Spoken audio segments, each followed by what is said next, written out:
Welcome, everyone, to Name Confidential Live. Hey, welcome to Name Confidential. I'm this week's host, Ryan Redfern. Today we have one of my favorite name members, or past president, was actually the first guest on this podcast last year. That is Matt Spangler from Signal Research Group. Matt, awesome to see you again. Good. Thanks for being here. Hey, good to be on. And let's be honest, the only reason I was the first guest is we didn't want to waste a quality, presenter on the very first time when we're trying to figure things out. So that's okay though. I enjoyed it. No, man, the first was the best, and it's just been downhill since there. So we're trying to rebuild it, getting you back on, Yeah, getting us right. back on track. No, we've had some fantastic guests over the last year. We really, really have. It's good to see you again. I think we finally got this down, so it's like nice to have you back on, and we'll do this correctly because the first time we had no idea what was going on. Sounds great. Looking forward to it. Awesome, awesome. Well, of course, let's dive into the name exposure index. That's always where we like to start. Let me share that real quick. I believe the current number is sharing. There There we it go. goes. Current number is 87. 87, 87. I was personally 100, so I was bringing that number up. I don't know about you. What'd you post this week? 100.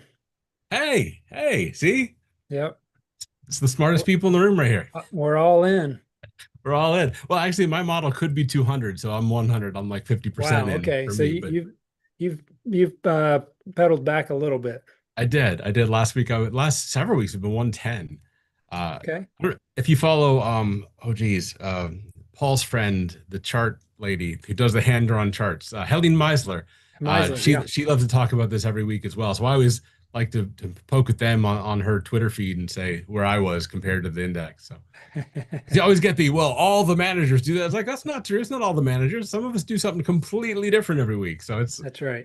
trying to spread the new, knowledge of how this actually works. And maybe we'll get her to name it sometime in the future. That'd be a lot of No, fun. that'd be great. But yeah, just looking at the past couple weeks, it looks like Mhm. it ramped up until about 2 weeks ago, and then it's Yeah, been pulling back just a little bit.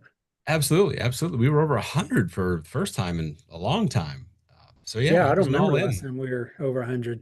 Yeah, I think it was earlier this year, and it was kind of a big deal. Other people on Twitter were making big deal about it because it doesn't happen very often. But there it is, yeah. And then right down it went into November. So I guess seasonality's off by a little bit. Yeah. Nice.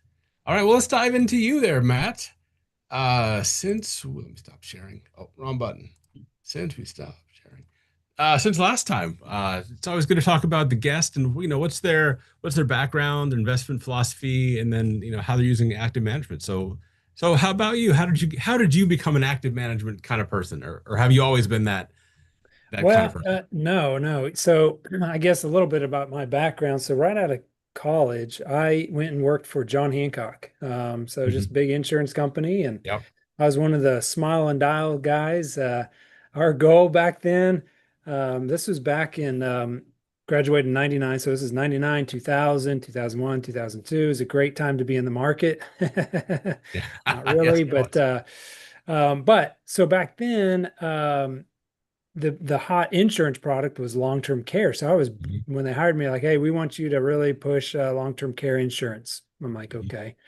So yeah, our goal was to all the new guys, we'd make 100 dials every day, 100 phone calls. Our goal Oh was to wow. have 10 quality conversations and set one appointment. Those were the numbers back then. I don't think you could do that anymore, but those were the golden days of phone call solicitation. So, Wow. but That's yeah, that's very amazing. interesting. And man, me and I still talk to a lot of the guys that I've worked with back then, and some of the stories we have is just we could probably write a book. It's interesting, but so that was kind of my first exposure to just financial services, Mhm. right? So Yeah. I did some insurance, did some financial planning, some investments, but as you probably know, that investment world is very much strategic, buy and hold.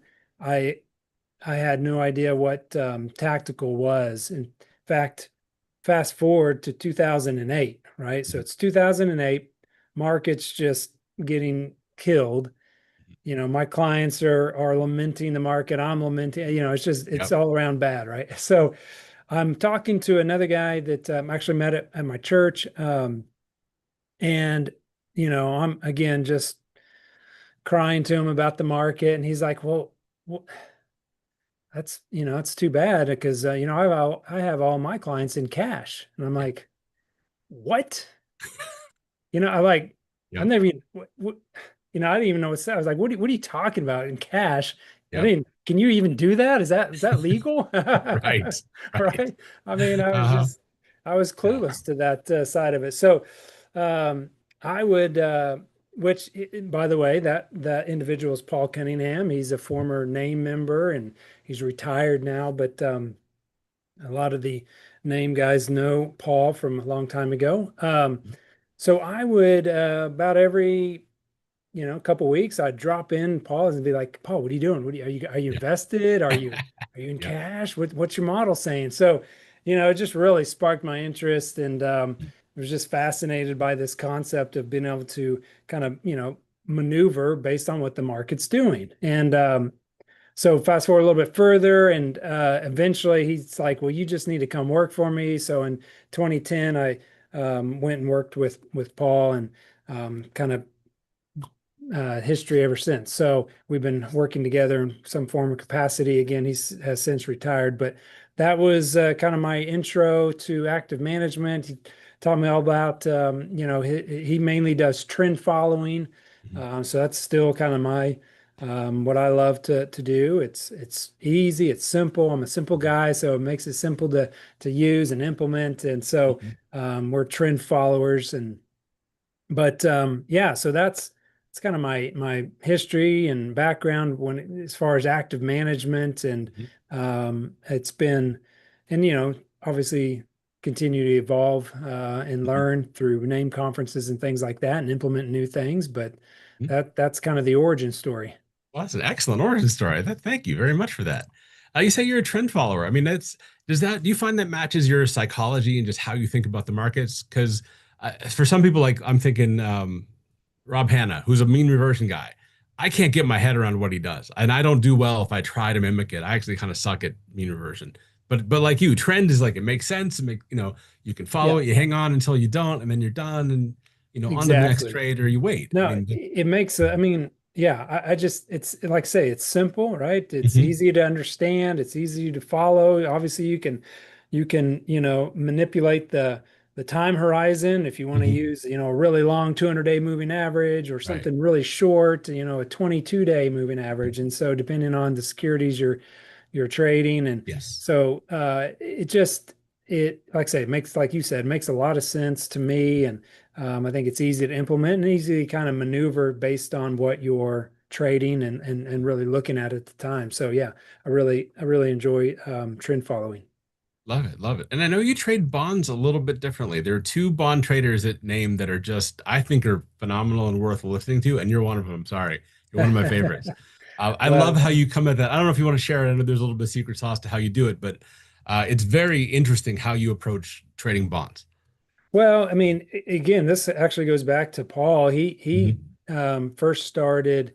He developed a high yield bond strategy back Mhm. in '87, I believe. Oh, So wow.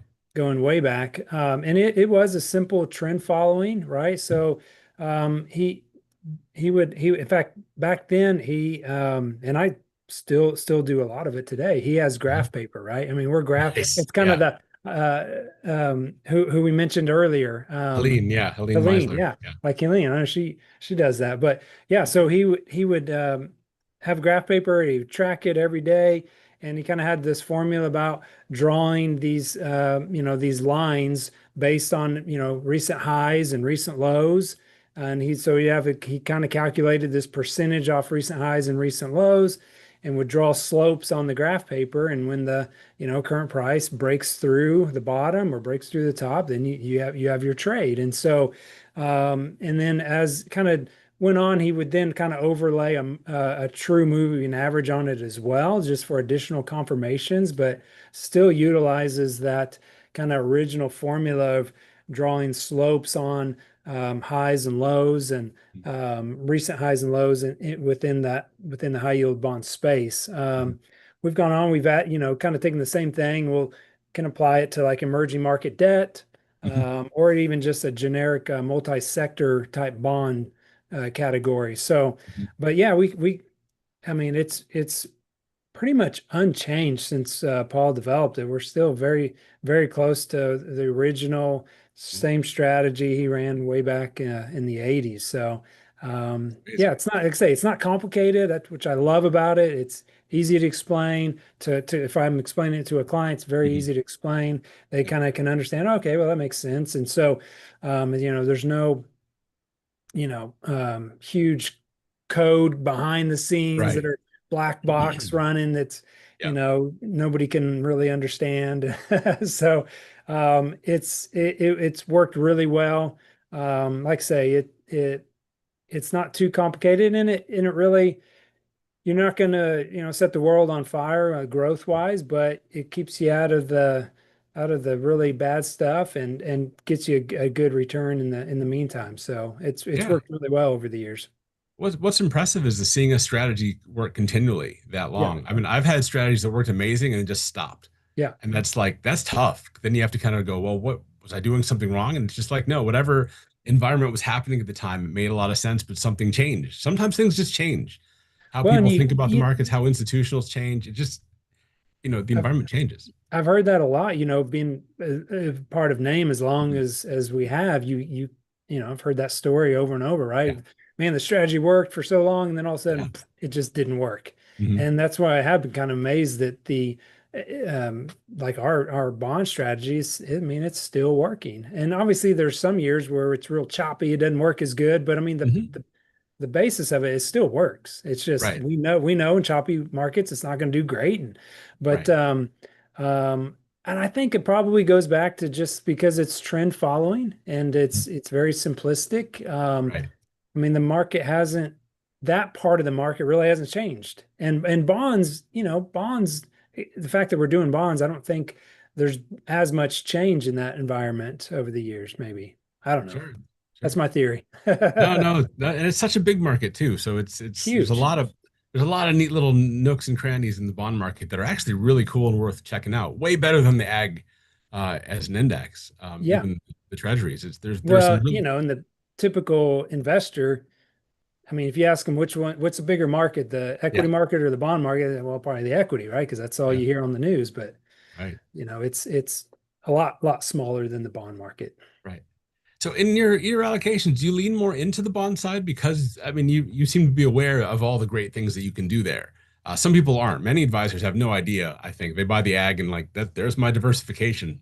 Um, Yeah, well, I mean, really, when it comes to like individual clients, I mean, we still, depending on the client, mhm. risk tolerance. I mean, obviously, we utilize equities and we're gonna Sure. have a good exposure to that just for that growth. But yeah, for somebody who's very conservative, I mean, we're pretty heavy into the bond side of it and tactical, especially if they're retired. I mean, we're gonna be pretty heavy tactical Mhm. and probably bonds and use a kind of a mix of bonds to get a little bit of diversification in there. But Sure. yeah, certainly. Yeah. Well, there are some like you mentioned, emerging market bonds, I think. Yep. You can equity like returns for these low risk things. It's wild. I mean, Yeah. you trade them, they really trade pretty well. Um, Yeah. No, absolutely. I mean, the risk adjusted return is mhm. and that's what you want, right? You want a really Right. high risk adjusted return, and that provides you that. And it's again the fact that bonds aren't always talk about how they, when they correct, it's more of it's a slow roll versus a peak, up and Right. down, like an equity. And so it just gives you time to react, Mhm. without getting killed. Right. So yeah, I really like the bonds and I think they fit really well for, the right risk tolerance and the Mhm. right client. They can really fit well for their portfolio. Yeah. Right. And as you said, the equity like returns and the risk adjusted is great. Although you get years like this where the S&P, is up so much, you're like, well, there goes that. You're just not going to compete with that. It's No. not. But somebody who wants a steady, 8, 9, 10% thing, you can do it that way with a whole lot less risk in the market. Even though Absolutely. there's not a lot of perceived risk in the S&P right now, but I think that could change pretty soon. Yeah. You think some change is on the horizon? I think it's possible. Yeah. Second year of a presidential cycle is usually pretty bad. 22 was, you go back 2018 before that, had a big sell-off right at the end. So, Yep. it's very possible that we see something. Now, there are always other, factors that create those changes in environments, but doesn't it makes sense. We've had two really good years, even three.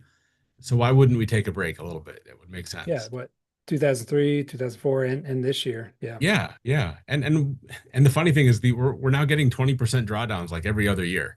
So we Yeah. had one base, it was like 19, so that's close enough, but it's still about 20% drawdown. Yeah. It used to be like what, once a decade we'd see one, and now it's like every other year. Plan on it. So Yeah. You might be I think right. it seems like it's more algorithm driven now, the market movement, than just people buying and holding and as they used to. Well, it's so much easier for average investor to trade. And I mean, Hmm. with all the Robin Hoods and all the, Yeah, especially, with AI emerging, I think that's gonna be the next wave that kind mhm. of maybe changes some of the dynamics of the market. For sure, for sure. Yeah, and commissions going away. I remember when Yep. commissions were prohibitive in making a trading decision. You really had to be high conviction, and you had to get so far before you even broke even, which was crazy back then. Now it's just buy something. Who Right. cares? The spread takes care of it somehow. So I don't know how that works. So on Absolutely. your equity side, do you do a similar thing where you rotate between styles and sizes, or how do you come at the equity side? Well, yeah. So like we actually will use some of the other name managers Hmm. and some of their strategies, their models for our equity side on the tactical, Hmm. strategic. It's fairly simple Yeah. on doing some of the strategic stuff. But yeah, on the tactical, um, what we kind of so we basically there's two to three main ones we use, and then you can kind of adjust those for the risk tolerance if we want to be more aggressive, more Sure. conservative. But one of them is just it'll go into the index funds, right? So an Mhm. S&P index or maybe the NASDAQ, and then it'll scale back from 100% invested to maybe 50%. Mhm. It can even go cash or bonds if things get ugly. So just getting exposure to the index. Mhm. And then we do have one of the other strategies we use is one that's kind of a go anywhere, and it'll invest in ETFs, and it'll look at once a month, kind of look at where the momentum is and what's Mhm. what's really working. And so it's a go anywhere, right? It can own some gold, it can own Yeah. large cap, it can own some bonds, it can, and it usually has probably 15 different positions, but mainly ETFs and kind of a go anywhere type strategy. Gotcha. So I'm guessing you've had some gold this year. Yeah. Oh yeah. It's been good for you. Yeah, it's worked well. I mean, like say in that you're pretty well diversified, so you're not like taking a huge position of it, but you do have Mhm. some exposure to it. But yeah, it's gone really well until recent. Did you own it through this pullback or? Nope, got rid of it. Oh, nice, nice. Yeah, Yeah, I did too. We had a gold position for maybe 6 months and happily made money on it. But I had clients going, "Where's my gold position?" I'm like, "We made the money. I yeah, move on to something else."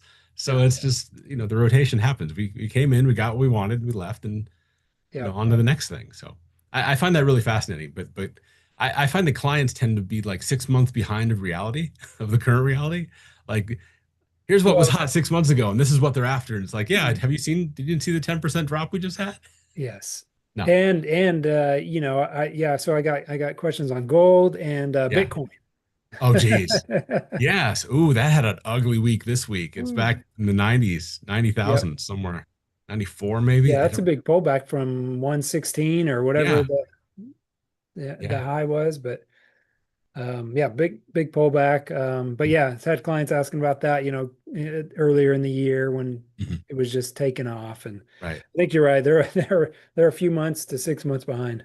Right, right. And then frequently they'll nail the top or the turn when they're like, "Hey, I really need you to get me into this." I'm like, let's not do that. So Yeah, there's yeah, certain and it's never for us. It's never the same client. It's always like a new one, but it's like, oh, there's our signal. yeah, I yeah, really need exactly. gold. Okay, we should be selling. Yeah. All right. So speaking of signal, can I share a chart and get your thoughts Absolutely. Let's on start it? some charts. Yeah, yeah. All right. So this first one here is actually from let me get it pulled up Yep. from JC Pretz. Oh, cool. Yeah. I was looking at some of his stuff and all right, I gotta see. Sorry, give me a second. No, no worries. You should be able to share. Yeah, JC's good. JC's been on here this year, earlier this year. I think Yeah, Brandon had him on. It was a good episode. Brandon gave him a hard time because he talks smack about the name community, or the name exposure index. So Brandon made him be nice about it. that's right. Um, okay, let me, Cool. There you go. There you go. Now we're sharing. but I wanna full size it here. So Okay. Oh, they had Trend Labs. That's JC's new thing, right? there. Are you seeing the full I'm looking screen? at the notes. Next Okay, slide. Yeah. let me switch it. There. There you go. Boom. Full screen. Love it.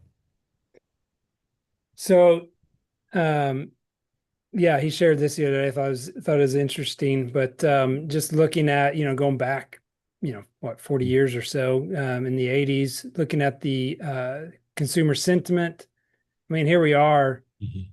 almost the lowest it's been, right? Yeah. I mean, it's about Right. the lowest it's been on sentiment, but yet, up here, obviously you can see the S&P is just Yep. hitting new highs. So, I mean, I don't try to forecast because, Mhm. I just not any good at it, but Yeah. more of a reaction to what the market's doing. But I just curious on your thoughts, Ryan. What do you when you see this, what does that tell you? Like, is it, oh, careful, things are going down, or man, let's get bullish? Because you're just talking about how clients are when they start asking for something. You're right. You're absolutely right. But what I wonder about this current pullback, if it's more politically driven than actual economic, because depending which side you ask, we're living in different worlds right now. I mean, I feel like I have clients on both extremes. And if you talk to one, then you talk to the next, you're like, we're not on the same planet, Yeah, as far as how they view the economy, the world, how things are going. It goes from extreme optimism to extreme pessimism. I think the reality is always somewhere in between, but I think that extreme pessimism is really driving this down.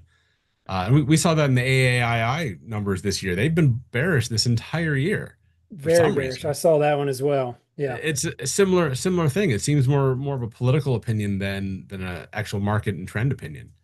Um, Yeah, that's a good point. I think you're right. It's more on kind of not the market, but like their personal economy, right? I mean, right, right. uh, And not saying it's going bad for some people. I understand it is. We're actually seeing more and more of our clients get unemployed.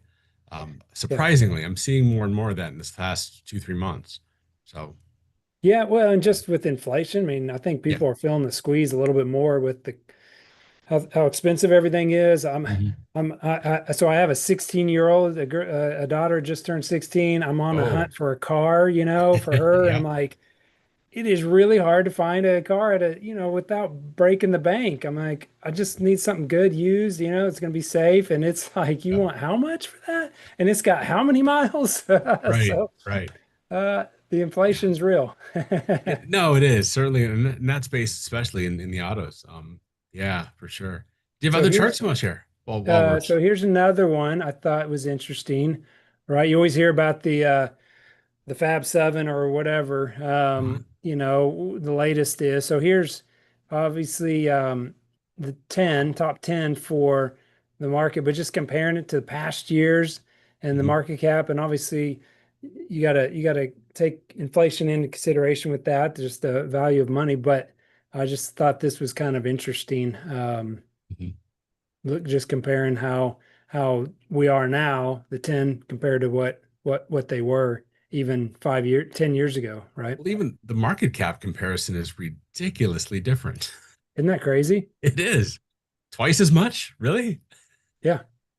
That's insane. That's just impressive.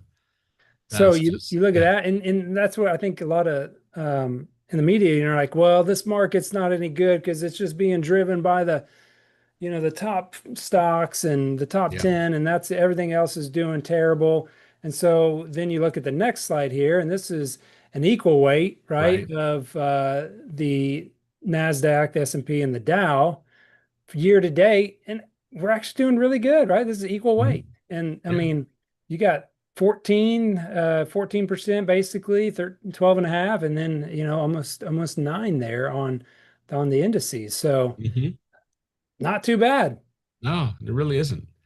Although they really haven't gone anywhere for the past few months. No, kind of going sideways here. Yeah.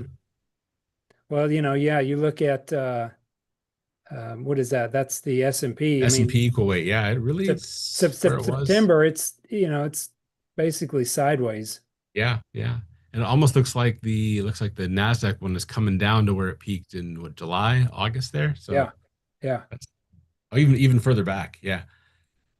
Oh, right. Just Yep. looking at there, I mean, that's the top purple one looks like it's just coming down to that spot. So it's been just messy since this run. I mean, it was a great run off of the bottom in April. I mean, that was hopefully you caught as much of that as you possibly could have, because that wasn't too Yes. bad once it got going. Yeah, no, that was good. Mhm. On the equity, I will say our bonds struggled with that getting Yes. whipsawed there, but Hmm. but yeah, it was a Everything got nice, hit, yeah, right? The all the best stuff got hit too. It was a really interesting time because there was no safe spot. I mean, money market, and that was it about it. really wasn't. Um, Okay, so then what else did I do? So, just breaking down the S&P. If you look at the S&P, yep. this is the first 6 months basically through the end of May. Hmm. Um, 5 months, I guess. Kind of, you can see worst performers were NASDAQ, healthcare, and energy, right? Hmm. And consumers, Yep. staples, but or discretionary. But then let's look at the last Yeah. 3 months year to date, right? That's just the last 3 months. Yep. And you've got healthcare, energy, and NASDAQ as the top leaders. Yep. So it's Crazy. flipped, Yeah. Completely. Completely. which is just interesting because you're having this it's just that sector rotation. That's what we're having, Yeah. which I think is healthy for the market. Hmm. I mean, we're kind of moving, a lot of it's moving. I think you get that. So sometimes when you're in a sideways market, it's not going very well. Hmm. It's not going anywhere, but underneath the hood, it is, right? Like you're getting just a Right. rotation of the weaker ones are now Yeah. pushing to the top, and the top ones are kind of drifting back down. And so you end up kind of going sideways as the index. But I think that's healthy. You got to have some of that rotation and change for kind of catch that next. Hopefully, what I'm hoping is that next Right. phase up in the bull market. Yeah. For sure. For sure. I don't know. What do you think? I think you got to stay on top of rotation. I completely agree with this. Because I watched the RRG charts, kind of another way to look at this, and watching rotation change, and that's really worth paying attention to. Um, Yeah. so yeah, Yep. it's important. Interesting. Cool. Interesting. And any last slides here because we're getting So close to. I know we are. I'm sorry. So just Yeah. interesting on tariffs. We're at, all-time highs going back since World War II. I thought that was Yeah. interesting. And then last one from this is actually from JC as well. Cool. US dollar, right? Hmm. What's the dollar going to do? We're kind of right here. Yep. If it keeps going up, I think that's bad for equities, U.S. equities. Right. If it kind of stalls out and drifts back down, I think that'd be good. But time will tell. I like that context because I could see very well that just continuing through that resistance line going up to that 105, 107. Yeah, So that would correspond with a break that I think we could potentially see yeah. in the broad market. So yeah, I like that. That's one I've not really looked at for a little while. It's a good chart. So I think. Oh, and then last, just looking at AI. We're Yeah. at the NAIM conference talking about AI's driving everything higher. I saw this comparison to the Netscape back in the day, right? Oh, So this is Netscape fantastic. Netscape back in '94 and the dark blue line and what it's done, Uh-huh. and overlaid it with Chat GPT, and they're kind of eerily the same, right? They're Oh, kind of that's on the same funny. trajectory. So I don't know if it'll continue to follow, but if it Yeah. does, it says, hey, we still have some room to grow before we see a big correction like we saw in 2000. Right. Right. So, But I think anyways, was it Matt McCall that said, thank you for the people who funded that tech boom because yes. they all got whacked eventually. So Yep. be careful with that for sure. For sure. Yep. Nice. And All then right. That's all I got. do you have a favorite investment quote while I got you here? Um, so one I shared with a client just yesterday. Um, I don't know if it's a quote, but it's saying, not um, there's no investment that works all the time, Right. but most investments will work will work overtime, right? Nice. Most investments will Yep. work overtime. None of them will work all the time. So, Right. anyways, just trying to keeping that long-term perspective. So, Awesome. Good wisdom. Good wisdom. Then of course we got, Name Uncommon Knowledge coming up April 26th, 29th in Tampa, Florida. You gonna be there? I'll be there. Awesome. Awesome. I will Excited. Looking too. forward to it. Absolutely. I will too. That's a lot of fun. It's always good to see people in person. That's a more of an event, kind of conference. So I really enjoy that, getting to know people. Absolutely. Yeah. Everybody needs to come check it out. Absolutely. Well, Matt, thanks for being back on here. Glad we got to do this right, make up for the first time. And It was fun. Thanks for having me on. Really appreciate it. And like I say, always great to chat with you, Ryan. appreciate you. Always good to see you. All right. Well, thanks everybody thanks